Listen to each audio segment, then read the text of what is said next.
নমস্কাৰ আমি সকলোৱে নিশ্চয় গম পাইছোঁ যে কেবিনেটে সিদ্ধান্ত গ্ৰহণ কৰিছে যে অসমতো ইউপিএছ প্ৰৱৰ্তন হ'ব। আজিৰ ভিডিঅ'টিত মই আপোনালোকক এনপিএছ আৰু ইউপিএছৰ ভিতৰত কোনটো পেঞ্চন আঁচনি আপোনালোকৰ কাৰণে বেছি ভাল হয় সেইটো নিৰ্ভৰ কৰে আপোনাৰ বয়স, আপোনাৰ ৰিস্ক ল'ব পৰা ক্ষমতা, আপোনাৰ পেঞ্চনৰ প্ৰয়োজনীয়তা আৰু আপোনাৰ চাকৰি কাৰ্যকাল কিমান দিন বাকী আছে। এই সকলোকেইটা দিশ সামৰি আপোনাৰ কাৰণে কোনটো পেঞ্চন বেষ্ট হ'ব আজি ভিডিঅ'টিত মই আপোনালোকক জনাব চেষ্টা কৰিম। কাইণ্ডলি ভিডিঅ'টি শেষলৈকে চাব, চাই থকা অৱস্থাত লাইক এণ্ড শ্বেয়াৰ কৰিব আৰু চেনেলটি যদি ছাবস্ক্ৰাইব কৰা নাই কাইণ্ডলি ছাবস্ক্ৰাইব কৰিব আৰু ফেচবুকত যদি চাই আছে ফ'ল' কৰিব। আপোনাৰ বাবে কোনটো পেঞ্চন ভাল হ'ব সেয়া কোৱাৰ আগতে যোৱাকালি যি কেবিনেট হৈছে তাত সিদ্ধান্ত কি গ্ৰহণ হৈছে সেই বিষয়ে আপোনালোকক থুৰতে জনাই লৈছোঁ। সিদ্ধান্ত গ্ৰহণ হৈছে যে কেবিনেটে ৰাষ্ট্ৰীয় পেঞ্চন আঁচনিৰ অধীনত সামৰি লোৱা ৰাজ্যিক কৰ্মচাৰীৰ বাবে ইউনিফাইড পেঞ্চন আঁচনি ইউপিএছ প্ৰৱৰ্তনত অনুমোদন জনাইছে। সেৱাকাল সম্পূৰ্ণ হোৱাৰ পাছত অৰ্থাৎ আপুনি ৰিটায়াৰমেণ্ট হওঁতে বা স্বেচ্ছাই অৱসৰ লোৱাৰ পাছত অৰ্থাৎ ভলেণ্টেৰী ৰিটায়াৰমেণ্ট যদি লয় কৰ্মচাৰীসকলে নিশ্চিত পৰিশোধ লাভ কৰিব, অৰ্থাৎ নিশ্চিত এটা এচিয়ৰ্ড পেঞ্চন লাভ কৰিব।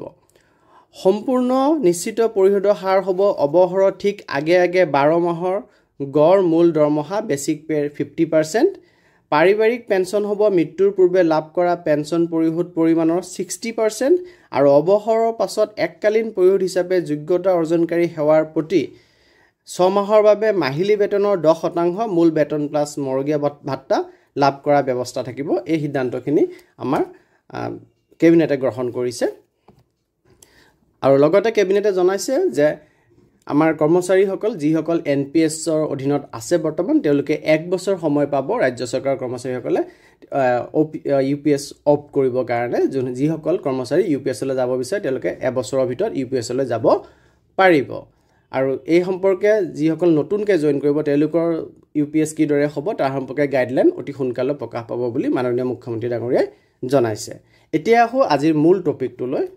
যদি আপুনি 35 বছৰৰ তলত হয় তেন্তে 35 বছৰৰ তলৰ কৰ্মচাৰীয়ে এনপিএছত থকাটোৱে উত্তম বুলি এতিয়ালৈকে বিবেচনা কৰা গৈছে। ইয়াত 75% পৰ্যন্ত ইকুইটি ইনভেষ্টমেণ্টৰ সুবিধা থাকে। লং ইনভেষ্টমেণ্ট হৰিজনৰ বাবে অৰ্থাৎ 25-30 বছৰৰ কাৰণে আপুনি যেতিয়া ইনভেষ্টমেণ্ট কৰিব পাৰিব। ইকুইটিৰ কম্পাউণ্ডিং প্ৰভাৱত অৱসৰৰ সময়ত বৃহৎ পৰিমাণৰ পেঞ্চন ফাণ্ড সংগ্ৰহ হ'ব পাৰে। ইয়াত বজাৰৰ উঠানামাক সহ্য কৰাৰ মনোবল আপোনাৰ থাকিব লাগিব। কেতিয়াবা বজাৰ ডাউন থাকিলে উত্তেজিত নোহোৱাই ভাল।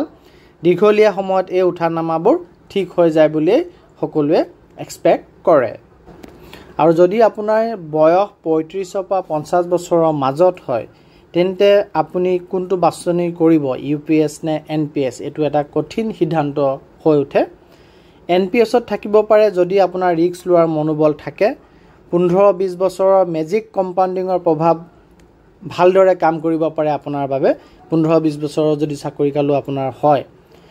কিন্তু যদি আপুনি স্থিৰ আয় বিচাৰে তেন্তে ইউপিএছ বেছিকৈ উপযোগী হ'ব। ইয়াত ভৱিষ্যতে বজাৰৰ অনিশ্চয়তা এৰাই নিশ্চিত পেঞ্চন পোৱা যাব। যদি আপুনি 50 বছৰৰ ওপৰত অৰ্থাৎ ৰিটায়াৰমেণ্টৰ একেবাৰে কাষ চাপা এগৰাকী চাকৰিয়াল হয় এই সময়ত ইউপিএছে বেছি সঠিক সিদ্ধান্ত আপোনাৰ বাবে হ'ব পাৰে, কিয়নো এতিয়া অধিক পুঁজি সংগ্ৰহ কৰাৰ সময় একেবাৰে কম। ইউপিএছে আপোনাক নিশ্চিত পেঞ্চন দিয়া যাব ইউপিএছত, যি স্থিৰতা আৰু নিৰ্ভৰযোগ্যতা প্ৰদান কৰিব ইউপিএছে। এনপিএছৰ দৰে বজাৰৰ ওপৰত নিৰ্ভৰ নকৰাকৈ ইয়াত আপুনি নিৰ্দিষ্ট পেঞ্চন পাব পাৰিব। এনপিএছ আৰু ইউপিএছ দুয়োটা ক্ষেত্ৰতে বজাৰৰ লাভ লোকচান যথেষ্ট প্ৰভাৱ পেলাব পাৰে। যুৱ সদস্যৰ বাবে এনপিএছ উত্তম, কিয়নো সিহঁতে অধিক সময় আৰু অধিক ৰিস্ক ল'ব পাৰে।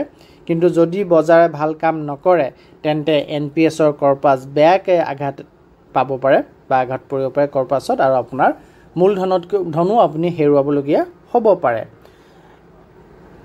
গণনাৰ আধাৰত আমি কি ফলাফল পালোঁ এনপিএছ কেলকুলেটাৰ ব্যৱহাৰ কৰি সেইখিনি বিষয়ে আপোনালোকক জনাম। আৰু ইয়াত অনুমান কৰা হৈছে যে দৰমহা বছৰি 2.5% বৃদ্ধি পাব। ডিয়াৰনেছ এলাউন্স বছৰি 6% বৃদ্ধি পায় আৰু লোকজনে 60 বছৰত অৱসৰ লৈ 80 বছৰলৈ জীৱিত থাকিব। আৰু এই 60 বছৰৰ পৰা 80 বছৰৰ সময়ৰ ভিতৰত আপুনি 60% আপোনাৰ পুঁজি এনপিএছৰ যোনটো পুঁজি উইথড্ৰ কৰিব পাৰি সেই পুঁজি উইথড্ৰ আৰু মাহেকীয়া পেঞ্চন আৰু ডিএ লৈ মুঠ লাভ গণনা কৰা হৈছে তাৰ বিষয়ে আপোনালোকক মই জনাব চেষ্টা কৰিম স্লাইডত এগৰাকী ইয়ং ইনভেষ্টৰৰ ক্ষেত্ৰত বেটাৰ হয় এনপিএছ মই ইতিমধ্যে কৈছিলোঁ ধৰি লওক আপুনি নতুন 25 বছৰীয়া যুৱক বা যুৱতী আৰু চাকৰিত সোমাইছে আৰু 25,000 টকা বেছিক পে পায় তেন্তে আপুনি এনপিএছত বেছি পাব যদি আমি 10% বা তাতকৈ অধিক আমি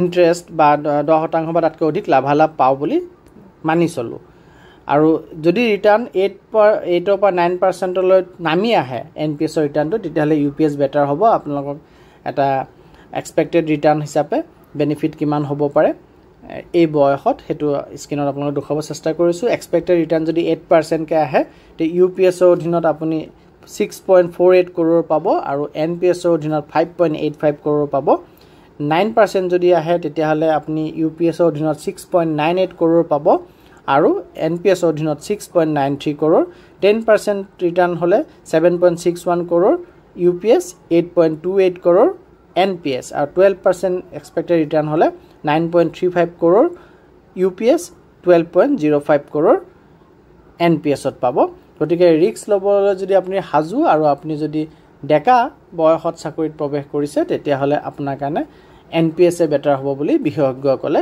কয় আৰু যিসকল মধ্যবয়সীয়া তেওঁলোকৰ কাৰণে নেক টু নেক হৈ যায় কোনটো অপশ্যন তেওঁলোকে সিলেক্ট কৰিব মই আপোনালোকৰ স্ক্ৰিনত দেখাব গৈ আছোঁ 8% 9% 10% আৰু 12% এক্সপেক্টেড ৰিটাৰ্ণৰ ক্ষেত্ৰত ইউপিএছত আমাৰ 4.37 কৰোৰ হ'ব 8% হ'লে আৰু এনপিএছত 3.67 কৰোৰ 35 ইয়াৰ্ছ যদি আমি ধৰোঁ বয়স কৰ্মচাৰীজনৰ 9% এক্সপেক্টেড ৰিটাৰ্ণছ হ'লে 4.65 কৰোৰ ইউপিএছত আৰু 4.25 কৰোৰ এনপিএছত ইয়ালৈকে ইউপিএছতে আগবাঢ়ি আছে আৰু 10% হ'লে 5.01 কৰোৰ ইউপিএছত আৰু 4.95 কৰোৰ এনপিএছত ইয়াতো ইউপিএছ আগবাঢ়ি আছে আৰু যদি 12% ৰিটাৰ্ণ পায় তেতিয়াহ'লে 5.93 কৰোৰ ইউপিএছত আৰু 6.79 কৰোৰ এনপিএছত এই ক্ষেত্ৰত এনপিএছত লাভ হ'ব যদি 12% এক্সপেক্টেড ৰিটাৰ্ণছ পাবলৈ সক্ষম হয়